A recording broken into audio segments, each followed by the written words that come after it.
नमस्कार, मैं हूं खुशबू पांडे। स्वागत है आपका हमारे खास कार्यक्रम जनता सरकार में, जिसमें हम बात करेंगे सत्ता के सिंहासन से लेकर जनता के सरोकार तक। साथ ही हम आपको बताएंगे प्रदेश सरकार की हर उस योजना के बारे में जिनका सीधा संबंध हरियाणा की जनता से। जो योजनाएं प्रदेश के विकास को नई गति प्रदान करेंगी और हरियाणा की जनता का चहुमुखी विकास भी करेंगी, ताकि प्रदेश की जनता तरक्की की राह पर आगे बढ़े और हरियाणा प्रदेश निरंतर उन्नति की नई ऊंचाइयों को छूता हुआ प्रगतिशील रहे। तो अगले 30 मिनट तक बने रहिए हमारे साथ और देखते रहिए जनता सरकार।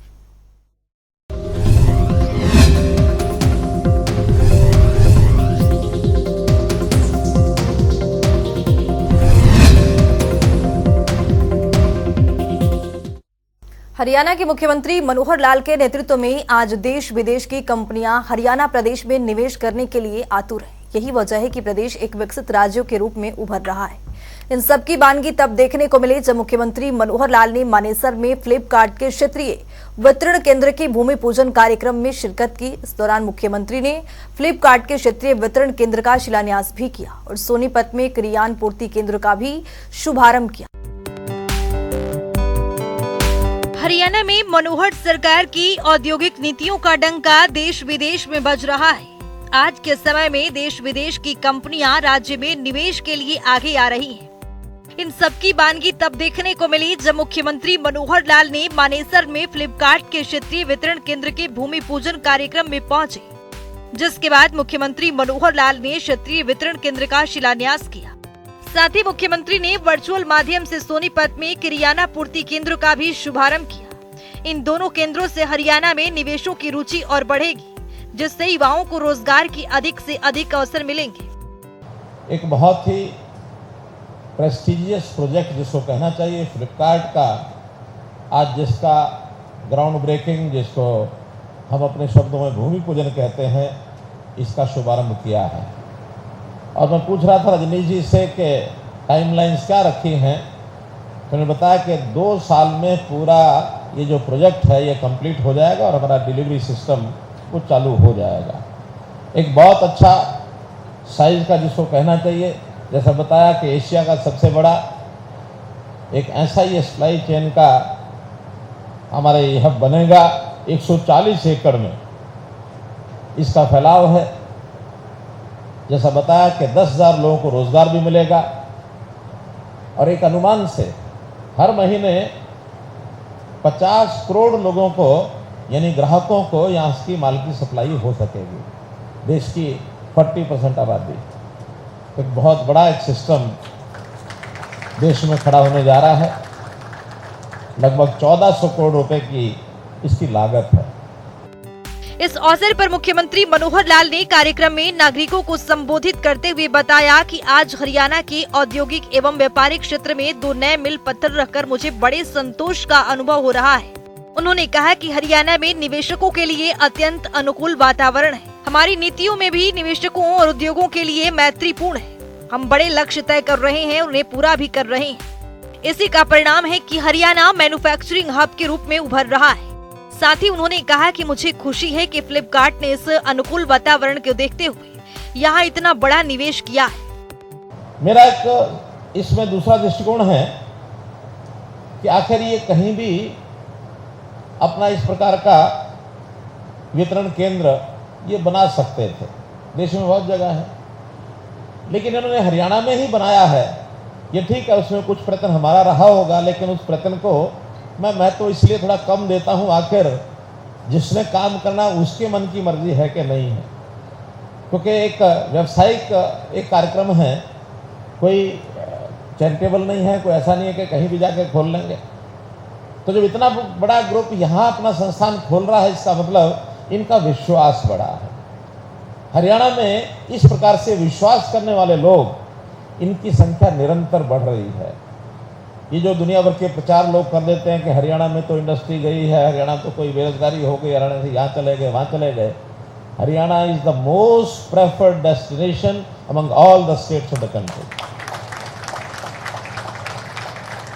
उसके अपने कई कारण हैं। ये ठीक है कि नेशनल कैपिटल की विसिनिटी में है, एयरपोर्ट की हमको एक अच्छी सुविधा इंटरनेशनल एयरपोर्ट की मिली हुई है, लेकिन इतना मात्र नहीं। हरियाणा में अपने आप में जो हमने फैसिलिटेट किया है चीज़ों को, इंफ्रास्ट्रक्चर, खास करके दक्षिण हरियाणा का जो इंफ्रास्ट्रक्चर है, चाहे वो केएमपी रोड हो, चाहे हरियाणा ऑर्बिटल रेल कॉरिडोर हो, चाहे 17 नेशनल हाईवेज जिसमें से आधे पूरे हो चुके हैं, आधे पर निर्माण चल रहा है, चाहे रैपिड रेल ट्रांसपोर्ट की सर्विस है, मास रैपिड ट्रांसपोर्ट सर्विस है, यह हमारा नांगल चौधरी में जो लॉजिस्टिक हब बनने जा रहा है, डेडिकेटेड रेल कॉरिडोर है, दिल्ली मुंबई हाईवे है, एक्सप्रेसवे है, ये सब इस क्षेत्र की एक, ये कहना चाहिए कि उभरता हुआ जो एक दृश्य है इस इलाके का। गुरुग्राम जो है अपने आप एक आइकन सिटी है सारी दुनिया में। गुरुग्राम का नाम कहीं भी जाके पूछ लो। 500 फॉर्चून कंपनीज में से अब 400 कंपनीज के यानी ऑफिसेज वो गुरुग्राम में खुल चुके हैं। तो एक इंटरनेशनल लेवल जैसे एक सिटी का होता है, उस प्रकार से ये सब है। तो यही एक कारण है कि बड़ी बड़ी कंपनीज यहाँ आ रही हैं। मुख्यमंत्री मनोहर लाल ने आगे जानकारी देते हुए बताया कि फ्लिपकार्ट की ओर से 285 एकड़ जमीन पर वेयर हाउसिंग और ट्रांसपोर्ट हब स्थापित किए जा रहे हैं। इसमें से 140 एकड़ जमीन पर 1389 करोड़ रुपए के निवेश से बनाए जाने वाला ये क्षेत्रीय वितरण केंद्र एशिया का सबसे बड़ा वितरण केंद्र होगा। इससे 10,000 लोगों को प्रत्यक्ष और अप्रत्यक्ष रूप से रोजगार मिलेगा। इसके साथ ही सोनीपत में फ्लिपकार्ट के नए किराना पूर्ति केंद्र के माध्यम से रोजगार के लगभग 2000 प्रत्यक्ष और अप्रत्यक्ष अवसर पैदा होंगे। उन्होंने कहा कि क्षेत्र के हजारों स्थानीय विक्रेताओं, एमएसएमई और किसानों की पूरी देश के बाजार तक पहुंच बन जाएगी। कार्यक्रम में मुख्यमंत्री मनोहर लाल ने अपने संबोधन में बताया कि गुरुग्राम जिला में विकसित होने वाले ग्लोबल सिटी को क्षेत्र के विकास पे नया अध्याय है। एनपीआर और सीपीआर के बीच करीब 1000 एकड़ भूमि पर विकसित होने वाले ग्लोबल सिटी के काम को भी तेजी से आगे बढ़ाया जा रहा है। इस प्रोजेक्ट में 1 लाख करोड़ रुपए का निवेश आने की प्रबल संभावना है, जिससे न केवल एनसीआर बल्कि पूरे राज्य में रोजगार के लाखों अवसर पैदा होंगे। मुख्यमंत्री मनोहर लाल ने कहा कि इस तरह के बड़े निवेश साल 2024 तक भारत को $5 ट्रिलियन की अर्थव्यवस्था बनाने के प्रधानमंत्री नरेंद्र मोदी के विजन को साकार करने में अत्यंत कारगर सिद्ध होंगे, जिसमें हरियाणा अपनी महत्वपूर्ण भूमिका निरंतर निभा रहा है। प्रधानमंत्री ने लॉजिस्टिक के इस विजन को आगे बढ़ाने में अत्यंत सहायक माना है।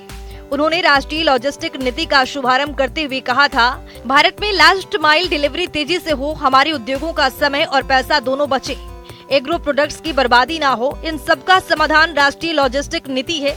उन्होंने कहा कि प्रधानमंत्री के इस विजन के लिए हमने राष्ट्रीय सकल घरेलू उत्पाद में वर्ष 2024-25 तक लगभग 14 लाख रुपए का योगदान करने का लक्ष्य रखा है। मोदी जी ने एक विचार मन में लाए हैं वो कि दुनिया में अभी हम 5वें स्थान पर हमारी गिनती होती है अगर हम इकोनॉमिक दृष्टि से देखें, लेकिन हम कैसे 3वें स्थान पर पहुंचे, कैसे हम जल्दी से जल्दी $5 ट्रिलियन क्लब के सदस्य बने। $5 ट्रिलियन क्लब का मतलब है कि दुनिया की सर्वश्रेष्ठ एक ताकत, उसके हम सदस्य बन जाए, और उसमें हरियाणा का अपना योगदान है। 24-25 के अंत तक मुझे लगता है कि 15 लाख करोड़ रुपए की हमारी जीडीपी ये देश के जीडीपी के अंदर योगदान करेगी। पर कैपिटा इनकम हरियाणा का आज भी हाईएस्ट है। हमारा जो GST collection per capita Haryana का अमंग लार्जर स्टेट्स वो हाईएस्ट है।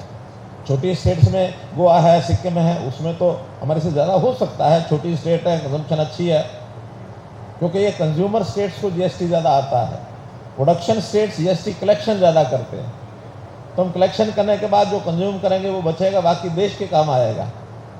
मुख्यमंत्री मनोहर लाल ने कहा कि फ्लिपकार्ट जैसी कंपनियों के सहयोग से हम अपने राष्ट्रीय राजधानी क्षेत्र को वेयर हाउसिंग एवं लॉजिस्टिक हब के रूप में विकसित कर रहे हैं, जिसको लेकर गुरुग्राम में ग्लोबल स्मार्ट सिटी और मास रैपिड ट्रांजिट सिस्टम जैसी प्रारंभिक महत्वाकांक्षी योजनाओं का कार्यान्वयन शुरू कर दिया गया है। उन्होंने कहा कि नारनौल में 886 एकड़ क्षेत्र में एकीकृत मल्टी मॉडल लॉजिस्टिक हब विकसित किया जा रहा है। इसकी लागत $700 मिलियन अमेरिकी होगी और इसे Delhi Mumbai industrial corridor project के सहयोग से विकसित किया जा रहा है। फ्लिपकार्ट जैसा ये संस्थान ये जो वेयर हाउस बना है, वेयर हाउस और लॉजिस्टिक्स को भी हमने उद्योग का दर्जा दिया है। तो उद्योग के नाते से जितनी हमारी फैसिलिटीज़ हैं वो सब वेयर हाउस को भी मिलती हैं, लॉजिस्टिक्स हब को भी मिलती हैं, और इनके नाते से आगे जो फैलाव होता है, क्योंकि इस उद्योग में चेन है, इस चेन में एक इनके लिए सप्लाई चेन है, एक ये आगे सप्लाई चेन बनाए हुए हैं। तो इनकी सप्लाई चेन में हमारा जो रॉ मटेरियल है, एग्रीकल्चर स्टेट होने के नाते से, तो हमारी जो एग्रो इंडस्ट्री है, जिसमें फ्लिपकार्ट ने रुचि दिखाई है, चाहे वो प्रायरली से प्रोडक्ट बनाने की बात हो, चाहे कोई और प्रोडक्ट बनाना हो, या फिर जो हमारे फूड प्रोसेसिंग के जो यूनिट्स हैं, उन यूनिट से अच्छे ब्रांड बना करके, पैकेजिंग अच्छी करके, सर्टिफिकेशन करके, वो सामान भी इनसे जो करार हुआ है उसके अंदर उनको प्राथमिकता देंगे। इसके साथ ही मुख्यमंत्री ने कहा कि प्रदेश में लॉजिस्टिक हब के लिए इको फ्रेंडली और कॉस्ट इफेक्टिव ट्रांसपोर्टेशन इंफ्रास्ट्रक्चर उपलब्ध है। तो चलिए ग्राफिक्स पर नजर डालते हैं और समझते हैं कि मुख्यमंत्री मनोहर लाल ने लॉजिस्टिक कनेक्टिविटी को सुधारने की दिशा में सिस्टमेटिक इंफ्रास्ट्रक्चर डेवलपमेंट के लिए कौन कौन से प्रोजेक्ट शुरू किए हैं। मनोहर सरकार की औद्योगिक नीतियों का डंका बज रहा है। मुख्यमंत्री ने मानेसर में फ्लिपकार्ट के क्षेत्रीय वितरण केंद्र का शिलान्यास किया। मुख्यमंत्री ने सोनीपत में किरियाना पूर्ति केंद्र का वर्चुअली शुभारंभ किया। फ्लिपकार्ट का क्षेत्रीय वितरण केंद्र एशिया का सबसे बड़ा वितरण केंद्र होगा। 140 एकड़ जमीन पर 1389 करोड़ रुपए के निवेश से बनाया जाएगा। गुरुग्राम में बनने वाले ग्लोबल सिटी में होगा 1 लाख करोड़ का निवेश। हरियाणा के विकास और रोजगार के बढ़ेंगे लाखों अवसर। आज हरियाणा मैन्युफैक्चरिंग हब के रूप में उभर रहा है। गुरुग्राम अलवर रोड के प्रोजेक्ट पर काम चल रहा है। केंद्र सरकार ने केएमपी एक्सप्रेसवे को बनाने की मंजूरी दी है। केंद्र सरकार ने हरियाणा ऑर्बिटल रेल कॉरिडोर बनाने की स्वीकृति दी है। प्रदेश में 17 राष्ट्रीय राजमार्ग को मिली स्वीकृति। 17 राष्ट्रीय राजमार्ग में से बनाए गए 8 राष्ट्रीय राजमार्ग। 2024 के अंत तक राष्ट्रीय राजमार्ग बनने का रखा गया है लक्ष्य। हरियाणा के हर जिले से गुजरेगा एक राष्ट्रीय राजमार्ग। हरियाणा राष्ट्रीय राजधानी क्षेत्र वेयर हाउसिंग लॉजिस्टिक हब के रूप में हो रहा विकसित। हरियाणा में फ्लिपकार्ट ने पैदा की है 95,000 से अधिक स्थानीय नौकरियां। मुख्यमंत्री मनोहर लाल ने कहा कि फ्लिपकार्ट समूह देश में बड़े आपूर्ति श्रृंखला नेटवर्कों में से एक बन गया है। ये समूह हर महीने 14 लाख से अधिक विक्रेताओं के 50 करोड़ ग्राहकों को सामान की डिलीवरी कर रहा है। हरियाणा में फ्लिपकार्ट ने 95,000 से अधिक स्थानीय नौकरियां पैदा की है, स्वयं सहायता समूहों और महिला उद्यमियों को समर्थन दिया है और स्थानीय विनिर्माण को बढ़ावा दिया है। उन्होंने कहा कि हरियाणा में फ्लिपकार्ट ने अपनी आपूर्ति श्रृंखला के माध्यम से हजारों विक्रेताओं की पहुंच बाजार तक सुनिश्चित की है, साथ ही उन्हें देश भर के लाखों ग्राहकों तक पहुंचने में सक्षम बनाया है। मुख्यमंत्री ने कहा कि हम हरियाणा में उद्योग और निवेश के लिए प्रगतिशील व्यावसायिक माहौल बनाने के लिए प्रतिबद्ध है। हमारी हरियाणा उद्यम एवं रोजगार नीति 2020 में व्यवसायों के लिए अनेक वित्तीय और नीतिगत प्रोत्साहनों का प्रावधान किया गया है। हरियाणा देश का पहला राज्य है जिसने अंतर्राष्ट्रीय मानकों के अनुरूप गोदामों की ऊंचाई 15 मीटर से बढ़ाकर 21 मीटर और उन तक पहुंचाने का काम किया है। जैसा एक का विषय आपको जानकारी है कि नहीं है, इस प्रकार के वेयर हाउसिंग में प्लॉट का एरिया तो अपने आप में एक होता ही है उसका कंसर्न। 140-45 एकड़ जो ली है इन्होंने जमीन को पैसे दे करके खरीदा, उसमें कोई दिक्कत नहीं है, लेकिन इनका कंसर्न न था कि स्टोरेज के लिए हमको हाइट ऊंची चाहिए, तो हमने 15 मीटर की जो सामान्य हाइट अलाउड होती है उसको बढ़ा के शायद 21 मीटर कर दिया। यानी बिना पैसे के खर्च के 40% स्पेस ये उसी में मिल गया है। तो अपने आप में एक बहुत बड़ी एक सुविधा हमने दी है, और इसमें जो पैसेज है, मार्ग है, जिसकी यानी दूरियां जो आपस में दो स्टोर्स के बीच में या रोड के बीच में, उसको भी इनकी आवश्यकता के हिसाब से हमने उनको बढ़ाया है। सोनीपत का जो यहीं से वर्चुअल तरीके से जो वहाँ भी एक सेंटर है, शायद कि उसका रिटेल सेंटर आपने बनाया हो, सोनीपत का रिटेल पूर्ति सेंटर है, तो रिटेल पूर्ति सेंटर वहाँ भी बड़ा एक स्वरूप उसका है, उसको भी 2000 लोगों की रोजगार वहाँ अलग से मिलेगा, तो इसका भी लाभ आपको होने वाला है। तो मैं तो यही कहूँगा कि इस नेटवर्क से जो हरियाणा का लाभ हो रहा है और उसी में हरियाणा के साथ साथ देश भर के लोगों को ये जो सपोर्ट सिस्टम मिलेगा, इस सपोर्ट सिस्टम में बढ़ोतरी होगी। इसके साथ ही मुख्यमंत्री ने कहा कि लॉजिस्टिक और वेयर हाउस को उद्योग के बराबर माना जाता है, इसीलिए इन्हें भी अन्य उद्योगों के समान आर्थिक प्रोत्साहन दिए जाते हैं। इन्हें स्टाम्प ड्यूटी के 100% प्रतिपूर्ति की जाती है। उन्होंने कहा कि 7 साल की अवधि के लिए 100% इलेक्ट्रिसिटी ड्यूटी की छूट दी जाती है।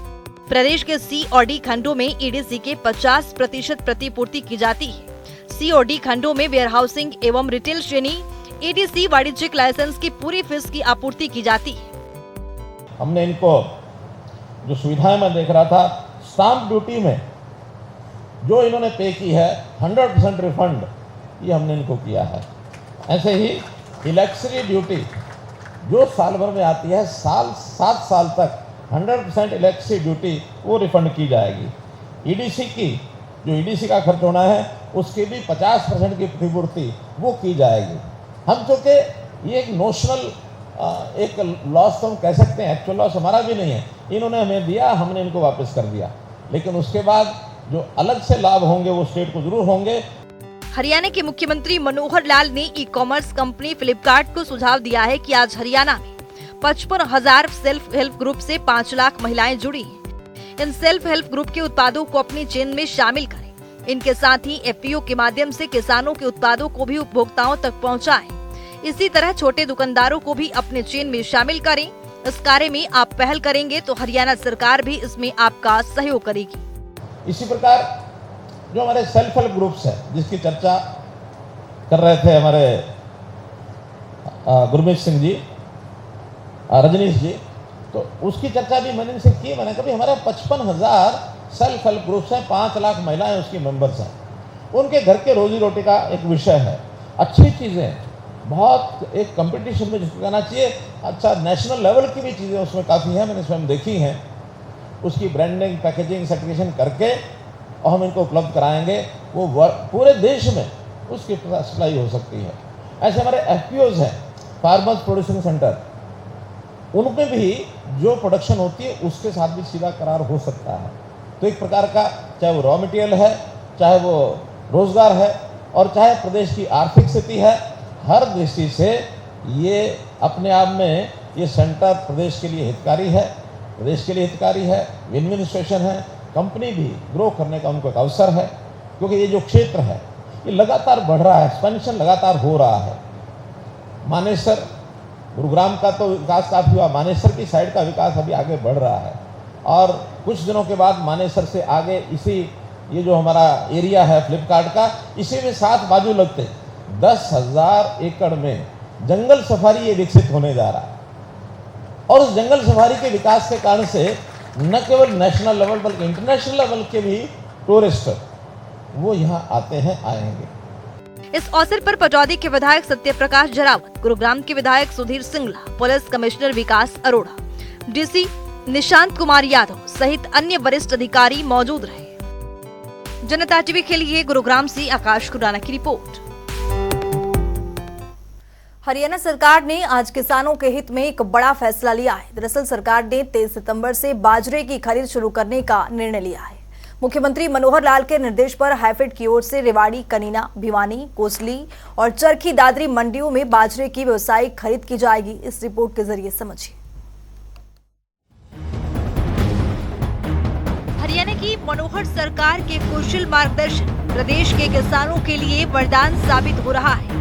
आज हरियाणा के किसान खुशहाल और समृद्ध होते जा रहे हैं। इसी कड़ी में हरियाणा सरकार ने किसानों के हित में एक बड़ा फैसला लिया है।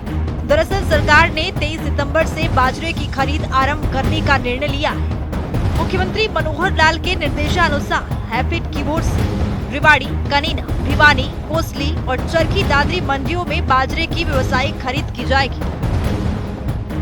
एफएक्यू गुणवत्ता वाले बाजरे की खरीद प्रचलित बाजार दर पर राज्य के उन किसानों से की जाएगी जो मेरी फसल मेरा ब्यौरा पोर्टल पर पंजीकृत और सत्यापित है। सरकार की ओर से जानकारी दी गई है कि प्रचलित मंडी दर और न्यूनतम समर्थन मूल्य यानी एमएसपी के अंतर का भुगतान राज्य सरकार की भावांतर भरपाई योजना के तहत किसानों को दिया जाएगा। मुख्यमंत्री मनोहर लाल के नेतृत्व में राज्य सरकार निरंतर किसान हित में निर्णय लेती रहती है। फसल खरीद की राशि का भुगतान भी 72 घंटे के अंदर अंदर सीधा किसानों के बैंक खातों में देना सुनिश्चित किया है। खरीफ सीजन 2023 के लिए भी किसानों की मांग थी कि फसलों की जल्द खरीद आरंभ की जाए और किसानों की मांग को पूरा करते हुए सरकार ने जल्द खरीद शुरू कर दी। ब्यूरो रिपोर्ट, जनता टीवी। तो चलिए अब जान लेते हैं आज के इस सवाल का विजेता कौन है।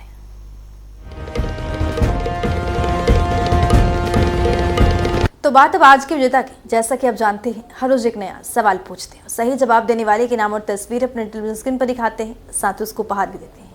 तो चलिए अब जान लेते हैं कल का हमारा सवाल क्या था और कौन है इसका विजेता। कल का हमारा सवाल था, हरियाणा सरकार ने गांव में विकास के गतिविधियों को तेज करने के लिए कौन सी योजना चलाई है।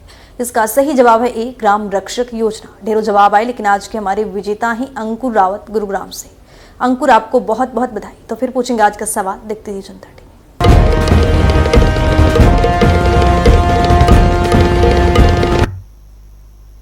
तो वक्त हो गया है आज की मुलाकात का। आज की मुलाकात में हम हर दिन नए शख्सियत से आपको रूबरू कराते हैं, उनकी कार्यप्रणाली पर बारीकी से नजर डालते हैं, जानते हैं तमाम योजनाएं जो बनी है हरियाणा की जनता के लिए। तो ऐसे ही शख्सियत से जनता टीवी ने खास बातचीत की है।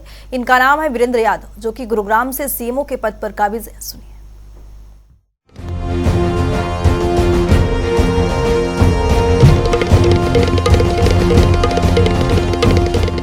आयुष्मान भारत के अंदर अगर आपकी मैं बात करूं, दो किस्म की स्कीम इस वक्त भारत में, तो अगर मैं कहूं एक ही स्कीम है। हरियाणा में इसकी दो किस्म की स्कीम है। आयुष्मान भारत का पहले जो 2011 के सेंसस में जो डाटा आया हुआ था, SCCC के बेसिस पे आयुष्मान भारत का कार्ड बना था, जिसमें 5 लाख तक की सालाना जो है परिवार को जो है बेनिफिट्स हम दे रहे थे। लेकिन हरियाणा सरकार ने इसको एक्सटेंडेड आयुष्मान स्कीम या चिरायु का जो नाम दिया, उसमें हमने 1.8 लाख तक जिनकी इनकम थी उनको इंक्लूड किया, और अब उसको भी बढ़ाकर हमने 3 लाख तक किया है। 1.8 लाख से 3 लाख के बीच में जो लोग हैं उनको 1500 रुपये सालाना देने के बाद वो 5 लाख तक का मुफ्त इलाज करवा सकते हैं। यहाँ मैं आपको एक बात स्पष्ट करना चाहूँगा, सभी सरकारी केंद्रों पर ये स्वास्थ्य सेवाएं जो हैं आयुष्मान या चिरायु या निरोगी की मुफ्त उपलब्ध है। जो प्राइवेट हॉस्पिटल्स हैं, जो एम्पैनल्ड हॉस्पिटल्स हैं, जैसे पार्क हॉस्पिटल है गुड़गांव में, बड़े हॉस्पिटल्स में से, और जो हॉस्पिटल्स मेदांता, आर्टेमिस, फोर्टिस, जिनको हरियाणा सरकार ने जमीन अलॉट की हुई है, वो हमारे अंत्योदय परिवार यानी जो हरियाणा के चिरायु या निरोगी जिनके स्कीम के अंडर आते हैं, वो वहाँ पर मुफ्त सुविधा उपलब्ध करवा सकते हैं हम 5 लाख तक की। इसके अलावा अन्य 32 अस्पताल ऐसे हैं जहाँ पर हमने उनको रजिस्टर किया हुआ है और आयुष्मान की सेवाएं दे सकते हैं। आने वाले दिनों में मैं आपको एक सूचना ये देना चाहूँगा कि हरियाणा सरकार की तरफ से क्लियर कट डायरेक्शंस हैं कि जो नए हॉस्पिटल्स एम्पैनल होना चाहते हैं उनको, पहले क्या था, ज़्यादातर हॉस्पिटल सिंगल स्पेशलिटी के लिए अप्लाई करते थे। आई या डेंटल अगर कोई सिंगल स्पेशलिटी है तो वो तो अप्लाई कर सकता है। अब multi speciality hospital single services के लिए अप्लाई नहीं करेगा। यदि मल्टी स्पेशलिटी हॉस्पिटल आयुष्मान के पैनल के लिए अप्लाई करता है तो उसको वहाँ पर सभी गायनी, सर्जरी, सुपर स्पेशलिटी या जो भी speciality, multi speciality, at least IENT समस्त सुविधाएं उसको उपलब्ध करानी पड़ेगी।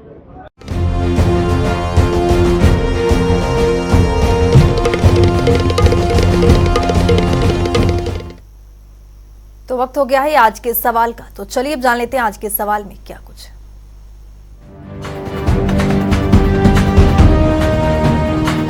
हर रोज की तरह हाजिर हूं आज का सवाल लेकर। जैसा कि आप जानते हैं, हर रोज एक नया सवाल पूछते हैं, सही जवाब देने वाले के नाम और तस्वीर अपने टेलीविजन स्क्रीन पर दिखाते हैं, साथ ही उसको उपहार भी देते हैं। तो चलिए अब नजर डालते हैं आज के सवाल पर। हरियाणा में जल जीवन मिशन योजना का मुख्य उद्देश्य क्या है। ए, हर घर को स्वच्छ जल देना, बी, स्वच्छ जल उपलब्ध कराना, सी, पानी की समस्या सुलझाना, डी, इनमें से कोई नहीं। तो दीजिए सही जवाब और बनिए विजेता।